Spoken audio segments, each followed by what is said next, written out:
দর্শক আসসালামু আলাইকুম। ভয়াবহ এক অবস্থা আজকে উত্তরার দিয়াবাড়িতে। আপনারা জানেন যে একটি বিমান বাহিনীর একটি ফ্লাইট প্রশিক্ষণ বিমান বিধ্বস্ত হয়েছে মাইলস্টোন স্কুল অ্যান্ড কলেজে। সেখানে যে ভবনটিতে বিধ্বস্ত হয়েছে সেই ভবনটি মূলত হচ্ছে যে উপরে ক্যান্টিন ছিল, নিচে আপনার হচ্ছে যে ক্লাসরুম ছিল। তো আমরা এরপর অনেকগুলো ভিডিও দেখলাম। দেখে আসলে আমি পুরো ভিডিও দেখে শেষ করা আমার পক্ষে সম্ভব হচ্ছিল না। খুবই ভয়াবহ একটা অবস্থা।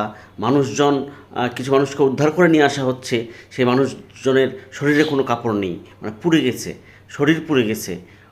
ভ্যানে করে মানুষকে নিয়ে যাওয়া হচ্ছে, হ্যাঁ, পাজাখোলা করে মানুষকে নিয়ে যাওয়া হচ্ছে, বাচ্চাদেরকে নিয়ে যাওয়া হচ্ছে। এটা একটা ভয়াবহ ভয়াবহ অবস্থা। তো যেটা হচ্ছে এই মুহূর্তে করণীয় আমাদের, সেখানকার পরিস্থিতি ভয়াবহ যেহেতু, তো এই মুহূর্তে তাদের ব্লাড দরকার, তাদের চিকিৎসা দরকার। চিকিৎসা সেবাটা নিশ্চিত করতে হবে। আশপাশের হাসপাতালগুলো যেটা করতে পারে, যে স্বাভাবিক কার্যক্রম ঠিক রেখে অন্তত এই টাইপের যারা পেশেন্ট, সেখানকার যারা ভিকটিম, তাদেরকে দ্রুত সেবা দেওয়ার তারা ব্যবস্থা নেবেন বলে আশা করি। একই সাথে ছাত্র জনতা থেকে শুরু করে ওই স্থানীয় যারা আছেন, উত্তরার আশপাশে টঙ্গী বা দিয়াবাড়ির যারা আছেন, তারা হাসপাতালগুলোতে দৌড়ান। ব্লাড লাগবে এই মুহূর্তে, অনেক বেশি ব্লাড লাগবে। ব্লাডের জন্য হাহাকার করছে, যেটা আমরা শুনতে পাচ্ছি।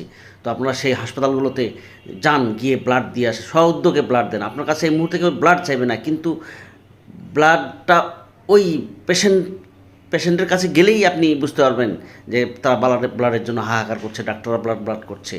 তো আপনারা দ্রুত এই ব্যবস্থাটা একটু নেন, আপনারা নিজেরাই দৌড়ান, নিজেরাই যান। হ্যাঁ, আর হচ্ছে যে ওই দিকটায় যেহেতু আমি প্রচুর মানুষ দেখলাম, ওই ভবনের আশপাশে রাস্তায় এত ভিড় করা যাবে না। ভিড় করলে আপনার উদ্ধার তৎপরতা বাধাগ্রস্ত হবে, ব্যাহত হবে। তো তাদেরকে যেহেতু ভালো দ্রুত উদ্ধার করতে হবে, এই উদ্ধার তৎপরতায় যেন কোনো বাধা না পায়, এই জন্য আপনারা আপনারা দয়া করে ভিড় করবেন না, জ্যাম করবেন না। হ্যাঁ, এত মানুষের ভিড়ে স্বাভাবিক কার্যক্রম ব্যাহত হচ্ছে, আমি ভিডিওতে দেখতে পাচ্ছি। একটি কথা না বললেই নয়, সেটা হচ্ছে যে উত্তরায় খুব প্রয়োজন ছাড়া কোনো মানুষ, মানে এই ঢাকার এই দিক থেকে যাওয়ার আমার মনে হয় দরকার নাই। কারণ যানজট বাড়বে, যানজট বাড়লে এই চিকিৎসা সেবাটা তাদের নিশ্চিত হবে না। আমরা ইতিমধ্যে জেনেছি যে ফ্লাইটটি যিনি পরিচালনা করছিলেন, স্কোয়াড্রন লিডার তৌকির, তার তাকে শনাক্ত করা যাচ্ছে না। কর্মকর্তারা নিশ্চিত করেছেন যে তিনি মারা গেছেন, তিনি নিহত হয়েছেন, শহীদ হয়েছেন। ফায়ার সার্ভিস থেকে বলা হয়েছে যে হতাহত বাড়ছে।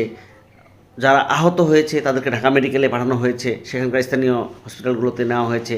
একই সাথে সিএমএইচে তাদেরকে নিয়ে যাওয়া হয়েছে, এটা আমরা জানি, শুনেছি। আমরা আল্লাহর কাছে দোয়া করতে পারি, দোয়া করি যেন এই হতাহত না বাড়ে। অন্তত যারা আহত হয়েছেন তাদেরকে দ্রুত যেন সুস্থতা দান করেন আল্লাহ।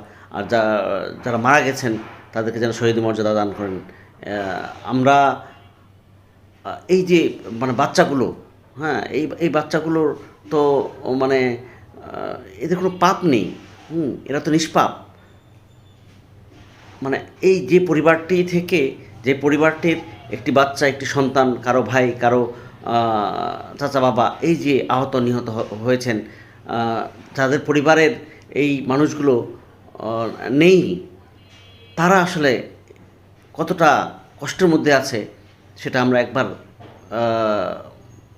জাস্ট মনে মনে ভাবলেই আমরা বুঝতে পারি যে কী একটা আর্তনাদ। তো আল্লাহ সেই সব পরিবারকে যেন যেন এইসব কাটিয়ে ওঠার দ্রুত তৌফিক দান করেন। আমিন।